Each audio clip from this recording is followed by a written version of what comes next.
ప్రతి ఒక్కరికి లోకువైపోయారా? ప్రతి ఒక్కరికి లోకువైపోయారా? సోదర సామాజిక వర్గం ఎందుకు వచ్చింది ఇందులో? సామాజిక వర్గం ఎందుకు వచ్చింది? ఆ రోజు విశాఖపట్నంలో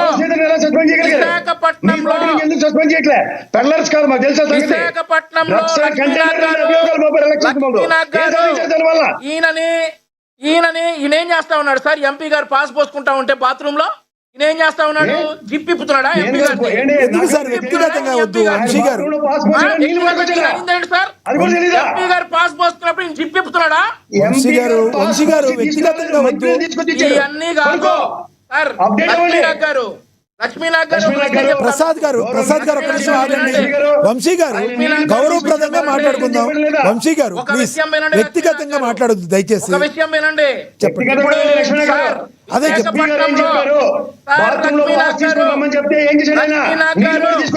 ఒక్క నిమిషం ఇద్దరు మాట్లాడితే అర్థం కాదు. ప్రసాద్ గారు కాసేపు ఆగండి. మీరు కాసేపు ఆగండి ప్రసాద్ గారు. వంశీ గారు దయచేసి అర్థం చేసుకోండి. ఒక హుందాకరమైన వాతావరణం వెళ్తుంది కదా, ఈ జిప్పులు ఇలాంటి మాట్లాడద్దు. సామాజిక వర్గాన్ని ఆయన కమ్మ సామాజిక వర్గం గురించి చేస్తున్నటువంటి విష ప్రచారాన్ని మేము తప్పకుండా ఖండిస్తాం. ఇంకోటి ఏంటంటే మరి ఇప్పుడు ఒక్క నిమిషం సార్. ప్రసాద్ గారు మీరు మాట్లాడారు కదా, దయచేసి ఆగండి ప్లీజ్. లక్ష్మీనాథ్ గారు ఆయన చెప్పనివ్వండి సార్, ఆయన అభిప్రాయం చెప్పనివ్వండి. ప్రసాద్ గారు ఆయన చెప్పనివ్వండి ప్లీజ్ ఆయన చెప్పనివ్వండి. ఆపవాయి చెప్పావు గానీ సార్ చేస్తా ఉన్నావు? వంశీ గారు టాపిక్ మీద మాట్లాడండి. సింగులర్ వర్డ్స్ యూజ్ చేయమాకండి దయచేసి. మీరందరూ కూడా ఒక ఉన్నత స్టేజ్ లో ఉన్నారు. మీరందరూ మీకు చెప్పడం కాదు, దయచేసి ఏకవచనాలు వద్దు. ఈ రోజు లక్ష్మీనాథ్ గారు వినండి. ఈ రోజు అక్కడ ఏ కమ్మ సామాజిక వర్గానికి చెందిన వారు ఈయన చెప్పినటువంటి ఉదాహరణలో ఆదిమూలం గారు, ఆ తర్వాత ఈయన ఆదికేశవరెడ్డి గారు అబ్బాయి, ఇప్పుడు మహేష్ యాదవ్ గారు, వీళ్ళలో ఎక్కడ కమ్మ సామాజిక వర్గానికి సంబంధం లేదు. కానీ విశాఖపట్నంలో కొండారెడ్డి అని చెప్పేసి ఒక రెడ్డి సామాజిక వర్గానికి చెందినటువంటి డ్రగ్ పెడ్లర్ దొరికితే మా పార్టీ నుంచి ఎవరైనా రెడ్డి సామాజిక వర్గాన్ని విమర్శించారా లక్ష్మీనాథ్ గారు? మరి ఈయన ఎందుకు సార్ కమ్మ సామాజిక వర్గం చౌదరి అనే ట్యాగ్ లైన్ అండర్లైన్ చేసి అంత క్లియర్ గా ఒక సామాజిక వర్గం మీద ఎందుకు సార్ విషం చిమ్ముతా ఉన్నాడు? బుద్ధుండక్కర్లా బుద్ధుండక్కర్లేదా అంట? గొడవలు కట్టడానికి వయసు వస్తే సరిపోయిందా? వయసు వస్తే సరిపోయిందా? నువ్వు అనేది ఇప్పుడు ఏదైనా సామాజిక వర్గం గురించి మాట్లాడితే దాన్ని ఖండించండి ప్లీజ్. వ్యక్తిగతంగా తిట్టుకోవద్దు ప్లీజ్. వర్గాలను మీరు ఖండించండి దాని గురించి ఖండించండి. మీరు అడగకపోతే నేను అడిగా. సామాజిక వర్గాల గురించి మాట్లాడాల్సిన అవసరం లేదు అని నేను కూడా చెప్పా. ప్రసాద్ గారు తప్పు చేసిన వాళ్ళకి సామాజిక వర్గాలు ఎందుకు అడ్డుకడతారు సార్? ప్రసాద్ గారు దీనికి సామాజిక వర్గం ఎందుకు వచ్చింది? సామాజిక వర్గాల గురించి మాట్లాడతాం, అది ప్రసాద్ గారు కరెక్ట్ కాదు. అది ఎందుకంటే తప్పు చేసిన వాడికి సామాజిక వర్గం ఉండదు. మీరు వ్యక్తిగతంగా డైరెక్ట్ గా అలా మాట్లాడకూడదు. వంశీ గారు మీరు కూడా అలా మాట్లాడతారా? మీరు అడగాలి సార్, బిఆర్ నాయుడు గారికి ఎందుకు లేదని అడగాలి. అంతేగాని బిఆర్ నాయుడు సామాజిక వర్గం ఎందుకు వచ్చింది మీకు? ప్రసాద్ గారు మీరు అడిగితే బిఆర్ నాయుడికి, మీ టీడీపీ నేతకి బిఆర్ నాయుడికి ఎందుకు జరగలేదు అని అడగాలి. సామాజిక వర్గం ఎందుకు వచ్చింది దానిలో చెప్పండి. Right please. ప్రసాద్ గారు ఆగండి. ప్రసాద్ గారు కాసేపు ఆగండి.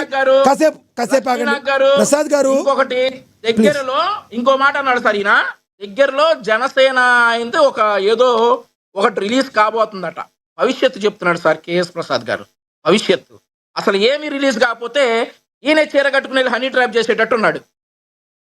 ఇక దానికి కూడా దిగజారుతాడు కేఎస్ ప్రసాద్. ఈయన చీర కట్టుకుని హనీ ట్రాప్ చేసేటట్టున్నాడు సార్. అవన్నీ కుదరవు. ఈ హనీ ట్రాప్ లో ఎన్ని కుదరవు. ఈ హనీ ట్రాప్ లో కేఎస్ ప్రసాద్ గారు ఇంకేమన్నా ట్రై చేయండి. వంశీ గారు మీరు మాట్లాడుతున్నప్పుడు ఆరోగ్యకరంగా మాట్లాడుకోవాలి. ఎలాంటి వద్దు ప్లీజ్. కాసేపు ఇద్దరిని మ్యూట్ చేయండి ప్లీజ్. ఇద్దరిని మ్యూట్ చేయండి. వంశీ గారు, ప్రసాద్ గారు ఆరోగ్యకరమైన వాతావరణంలో మాట్లాడుకునేటప్పుడు మీరు సామాజిక వర్గాల గురించి తీసుకురాకూడదు ప్రసాద్ గారు. అదే సమయంలో ఎవరిని కూడా వ్యక్తిగత హననం చేసేటట్టుగా మాట్లాడాల్సిన అవసరం లేదు కదా మీరు వంశీ గారు. మీరు ఏదన్నా ఉంటే డైరెక్ట్ పాయింట్ టు పాయింట్, చీర కట్టుకుని వస్తారా, హనీ ట్రాప్ చేస్తారా, ఇలాంటి మాటలు మసాలాలకు బాగానే ఉంటాయి, కానీ ఆరోగ్యకరమైన వాతావరణంలో డిబేట్ సాగుతున్నప్పుడు ఎందుకు చెప్పండి? మీరు అందరూ తెలవనోళ్ళు కాదు, కానీ దయచేసి మీరు సంయమనం పాటించేటప్పుడు కృష్ణవేణి గారు కాసేపు మీరు మాట్లాడండి. ఎస్ మీరు దయచేసి ఒక్క నిమిషం ఇస్తాను.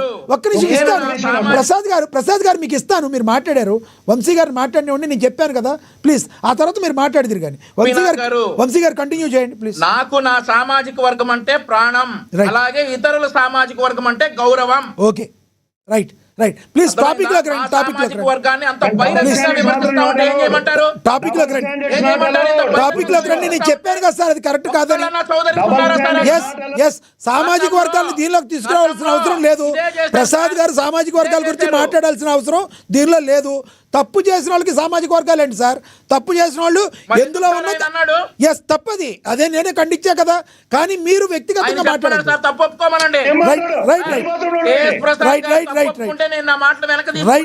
రైట్ దయచేసి ప్రసాద్ గారు తప్పు ఒప్పుకుంటే నేను నా మాటలు వెనక తీసుకుంటా. రైట్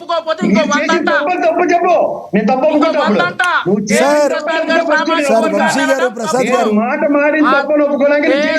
గారు అది ఒప్పుకుంటే ఆయన సామాజిక వర్గాల గురించి చేసినటువంటి వ్యాఖ్యలు తప్పు అని ఒప్పుకుంటే నేను కూడా నా మాటలు వెనక తీసుకుంటా.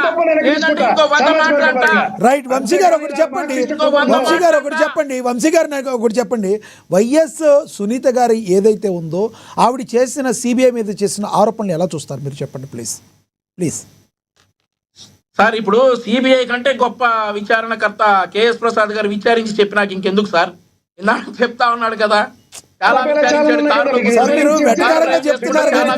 చేశాడు. ఈయన పెట్టుకుంటే పోదు భారతదేశం అంతా, ఈయన పెట్టుకుంటే పోదు సార్ భారతదేశం అంతా.